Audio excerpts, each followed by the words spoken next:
नमस्कार, शुरुआत करते हैं बड़ी खबर के साथ। सीएम योगी ने आज भी बीजेपी प्रत्याशियों के पक्ष में धुआंधार प्रचार किया।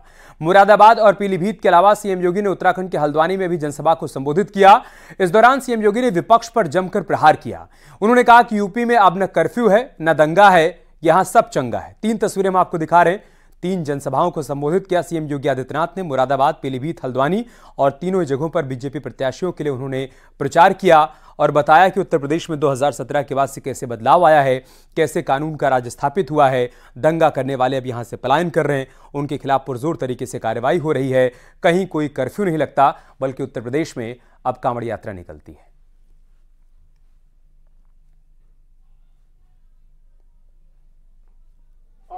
इस क्षेत्र के कुशल विधायक सुशांत सिंह जी के कृपया भारतीय संविधान के निर्माता बाबा भीमराव। एक नया भारत, जिस भारत में दुनिया में 140 करोड़ लोगों का जहां सम्मान हो, दुनिया जिसको सम्मान की निगाहों से देख रही है, ये नया भारत अपनी सुरक्षा को भी, अपनी सीमाओं की सुरक्षा करना भी जानता है, अपने 140 करोड़ लोगों को सुरक्षित रखना भी जानता है। ये नया भारत जहां पे विरासत के कार्यों को भी प्राथमिकता के आधार पर आगे बढ़ाने का कार्य होता है। भारतीय जनता पार्टी समस्या नहीं, इस समाधान पे विश्वास करती है। और बहनों भाइयों, हम दोनों ने मिलकर के सारी की सारी समस्याओं का समाधान कर दिया। इस समस्या का नाम तो कांग्रेस है, जिसने जीवन भर देश को समस्या दी। ये देश के विभाजन की त्रासदी हो, आतंकवाद की समस्या हो, नक्सलवाद की समस्या हो, जातिवाद की समस्या हो, भ्रष्टाचार की समस्या हो, अलगाववाद की समस्या हो, ये सभी समस्याएं कांग्रेस की देन है। और कांग्रेस ने इतनी समस्याएं दे दी कि उसके समाधान के लिए देश को मोदी जी जैसा यशस्वी नेतृत्व मिला और 10 वर्ष में हम सब ने बदलते हुए भारत को देखा है।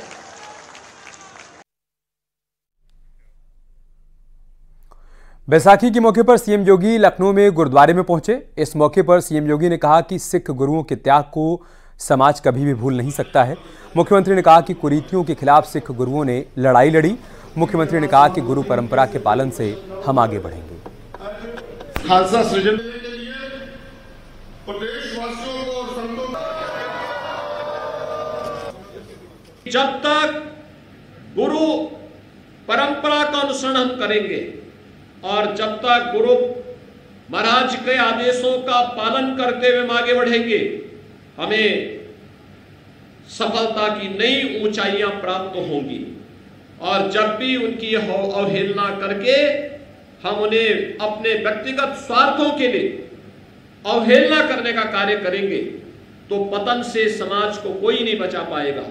और इसीलिए मैं आज के इस अवसर पर आप सबका आह्वान करूंगा, हमें गुरु परंपरा का अक्षरशः पालन करते हुए जो खालसा पंथ की स्थापना के पीछे का हेतु था, उसके अनुसार अगर हम कार्य करेंगे तो न केवल सिख पंथ बल्कि भारत और धर्म उत्थान के एक नए आयाम को छूता हुआ दिखाई देगा। नोएडा में आज गृहमंत्री अमित शाह की रैली होनी थी, लेकिन खराब मौसम की वजह से अमित शाह नोएडा नहीं पहुंच पाए। अमित शाह ने जनसभा को फोन पर ही संबोधित किया। गृहमंत्री अमित शाह ने बीजेपी प्रत्याशी महेश शर्मा के समर्थन में रैली को संबोधित किया। भाई और बहनों, मैं आज अलवर आया था, मौसम खराब होने के कारण यहाँ फंसा हूँ। मैं श्री महेश शर्मा के विजयी बनाने की अपील करने आया था। महेश जी को आपका दिया हुआ एक वोट नरेंद्र मोदी जी को मिलने वाला है। महेश शर्मा के नाम आपका वोट मोदी जी को तीसरी बार प्रधानमंत्री बनाएगा। मोदी जी ने इस 10 साल में गरीब कल्याण से लेकर अर्बन डेवलपमेंट से लेकर ढेर सारे काम देश में इंफ्रास्ट्रक्चर के किए हैं। नोएडा से बीजेपी प्रत्याशी महेश शर्मा ने लगातार तीसरी बार जीत का दावा किया। साथ ही उन्होंने कहा कि पीएम मोदी का संकल्प विकसित भारत का है और विपक्ष के पास कोई मुद्दा नहीं है। मौजूदा सांसद है महेश शर्मा जी, सर इस बार हैट्रिक लगेगी? बिल्कुल लगेगी, प्रधानमंत्री जी की भी लगेगी और हमारी भी लगेगी। उनकी हैट्रिक में हमारी भी हैट्रिक है। जनता से क्या उम्मीदें हैं? विकास का मुद्दा इस बार बीजेपी की तरफ से रखा गया, लेकिन यहाँ पर जातिगत समीकरण हम देखते तो क्या लगता है कि वो दीवार टूटेगी? हमारी पार्टी जातिगत समस्याओं में और जातिगत समीकरणों पर ध्यान नहीं देती। विकास के मार्ग से देश को विकसित बनाने का संकल्प है हमारे प्रधानमंत्री जी का, और आप देख रहे हैं कितना जोश है लोगों के अंदर तीसरी बार प्रधानमंत्री जी को देश का प्रधानमंत्री देखने का। और मैं समझता हूं हमारा मार्ग एक ही मार्ग है, विकास के मार्ग पर, जाति धर्म से दूर हटकर विकास के मार्ग पर देश। विपक्षी पार्टियों की बात करें तो कुछ मुद्दे विपक्ष की तरफ से उठाए जा रहे हैं। किसानों के जो मुद्दे हैं वो भी विपक्षी पार्टियों ने रखे, रोजगार को लेकर भी सवाल उठा रहे, इसके अलावा महिलाओं के मुद्दे पर भी बढ़ती महंगाई, इस पर आप क्या कहें? विपक्ष के पास कुछ कहने को मुद्दा ही नहीं। आप कोई एक मुद्दा तो बताएं जिसके पेशेवर किसानों के मुद्दे अगर हल किए तो हम नहीं किए। किसान सम्मान निधि से लेके यूरिया, नीम कोटेड यूरिया से लेके एमएसपी बढ़ाने के काम से सब हम ही लोगों ने किए। फसल बीमा हम ही लोग लाए हैं। तो किसानों के सम्मान की बात अगर किसी पार्टी ने की है तो वो पार्टी भारतीय जनता पार्टी है, वो प्रधानमंत्री नरेंद्र मोदी है। अमित शाह का इंतजार काफी लोग बेसब्री से कर रहे थे, लेकिन प्रकृति है, ईश्वरीय व्यवस्थाओं में हम लोग कोई स्वीकार करते हैं, उनको सहर्ष मन से स्वीकार करते हैं। सर शिवपाल यादव का बयान आपने आज सुना होगा, शिवपाल यादव का बयान आपने सुना होगा, वो कह रहे हैं केशव प्रसाद मौर्य बीजेपी के लिए अपशगुन है। देखिए इस तरह की बातें वो यहाँ के लिए भी करते थे कि अगर कोई मुख्यमंत्री यहाँ आएगा तो हमारे मुख्यमंत्री जी 20 बार से ज्यादा यहाँ आ चुके हैं। अमेठी की गौरीगंज नगरपालिका के 2 वार्ड में स्मृति ईरानी के समर्थन में होर्डिंग लगाई गई है। मौजूदा सांसद स्मृति ईरानी द्वारा गांव में कराए गए विकास कार्यों से गांव वाले खुश हैं।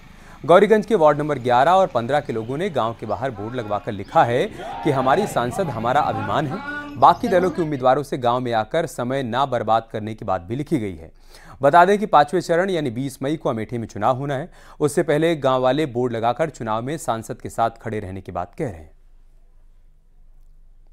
हम लोग काका स्मृति ईरानी को वोट देंगे, नेताओं काका स्वयं से काम नहीं, हम दीदी को वोट देंगे। विकास किया है दीदी ने आपके? हाँ, हमारे यहाँ काफी विकास किए हैं। अच्छा, किसके साथ है? ठीक।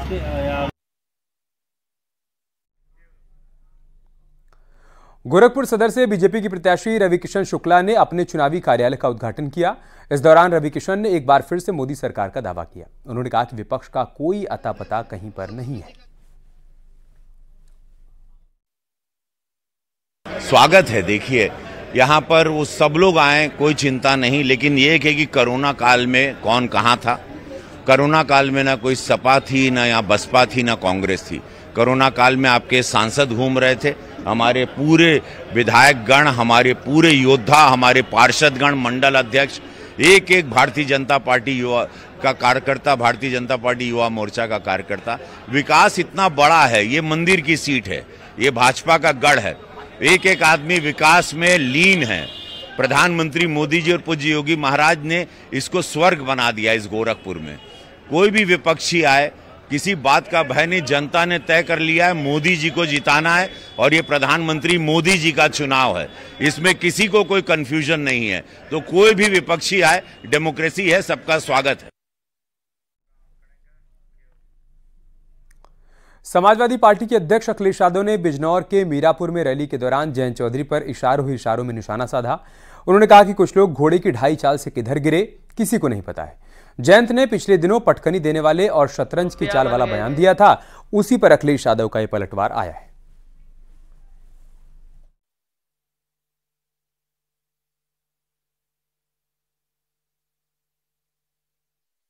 किधर गिरे जाकर के किसी को नहीं पता।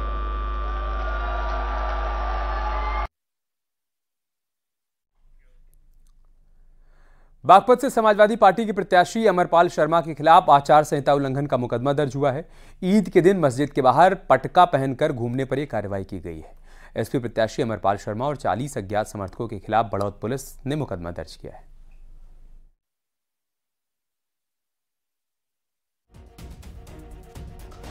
ये तस्वीर हम आपको बागपत की दिखा रहे हैं। ईद के मौके पर समाजवादी पार्टी के प्रत्याशी हैं, वो पहुंचे थे लोगों से मुलाकात करने के लिए, उनको ईद की शुभकामनाएं देने के लिए, लेकिन इस दौरान उनके गले में समाजवादी पार्टी का एक पटका था और वहां पर पुलिस के जो अधिकारी मौजूद थे उनको समझा रहे थे कि साहब ये आचार संहिता का उल्लंघन है, लेकिन वो मानने को तैयार नहीं थे। बहस करने लगे और अब उनके साथ साथ उनके तमाम समर्थकों पर मुकदमा दर्ज किया गया है।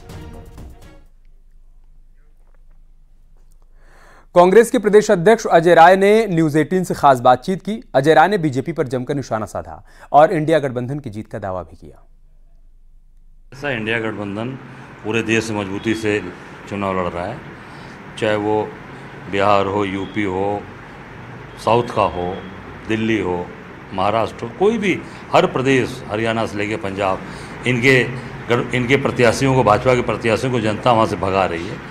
इससे जाहिर होता है कि लोगों का झुकाव इंडिया गठबंधन के साथ है, इंडिया गठबंधन के साथ। तो निश्चित तौर से, और हम सबकी तैयारी लगातार, हम केवल एक दिन की तैयारी 15 दिन की नहीं करते, हम लोग तो लगातार काशीवासी हैं। प्रदेश में इस बार इंडिया गठबंधन ज़्यादा से ज़्यादा सीट जीतेगा और अच्छी सीटें जीतेगा। तो वहाँ की जो जनता की डिमांड है, जिस तरीके से जनता चाहती है, वहाँ रायबरेली अमेठी की जनता की डिमांड है, उस डिमांड के अनुसार ही हमारे वहाँ कैंडिडेट आएंगे। क्या डिमांड है सर, और क्या अभी तक चर्चा चल रही है? क्या प्रियंका जी इस बार मैदान में आ सकती हैं? क्या रायबरेली? देखिए, डिमांड उनकी है कि जो उनकी सेवा किया है, जो उनके सुख दुख के साथ खड़ा रहा है, पीढ़ियों से उनके साथ। नहीं, हमारे तो सभी सीट पे हो गए। इंडिया गठबंधन में कांग्रेस को मिली है, 3 सीटें बाकी हैं और वो बहुत जल्द प्रयागराज, अमेठी और रायबरेली बहुत जल्द घोषित हो। मुजफ्फरनगर लोकसभा सीट पर मुस्लिम समाज के सैकड़ों लोगों ने एक बड़ी बैठक का आयोजन किया, जिसमें सब लोगों ने बीजेपी को समर्थन देने का फैसला किया। बताया जा रहा है कि यह फैसला मुजफ्फरनगर लोकसभा सीट से एसपी गठबंधन प्रत्याशी हरेंद्र मलिक के बेटे पंकज मलिक के द्वारा चुनाव प्रचार के दौरान बरवाला गांव के प्रधान खुर्शीद आलम के साथ अभद्र व्यवहार करने को लेकर लिया गया है। मेरे पास वोट मांगने के लिए पहुंचे तो उन्होंने जैसे ही वोट मांगने के लिए गई, मैं कहा जी वोट तो आपको ही देंगे। ऐसा कहने पे तो कह लगे चलो तो हमारे साथ गाड़ी में बैठो। वहीं गाड़ी में बैठना, जब हमने किसी और की हामी भर ली तो धक्का दे देंगे, धक्का नहीं देने के हम।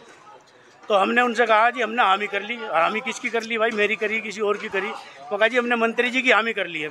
हमारे भाई को जो क्या नाम खुर्शीद आलम को जो पीड़ित किया गया और उनको जो है अभद्र व्यवहार उनके साथ किया गया, इससे जो है हम भाई खुर्शीद की साथ में जुड़कर वोट की चोट करेंगे और मंत्री जी को जिताएंगे। गाजियाबाद में स्वीप कार्यक्रम के तहत इलेक्शन ड्यूटी में तैनात कर्मचारियों के लिए डीएम ने खुद चाय बनाई। डीएम इंद्र विक्रम सिंह ने कलेक्ट्रेट परिसर में स्थित स्वयं सहायता समूह की कैंटीन में पहुंचकर चाय बनाई। इतना ही नहीं, वहां पर उन्होंने कढ़ाई में पूड़ियां भी निकाली। इसका वीडियो सामने आया है। बताया जा रहा है कि चुनाव ड्यूटी पर आने वाले लोगों को प्रोत्साहित करने के लिए उन्होंने ऐसा किया। अभी भी इसमें तुमने डीएम समझ के इतना ज्यादा दूध डाला था। नहीं, वो तो पानी डाल दो। 50 रुपए की मजदूरी हो गई हमारी। नहीं, यार रुक रहे एक छोटे से ब्रेक के लिए, जल्द लौटेंगे कुछ और खबरों के साथ।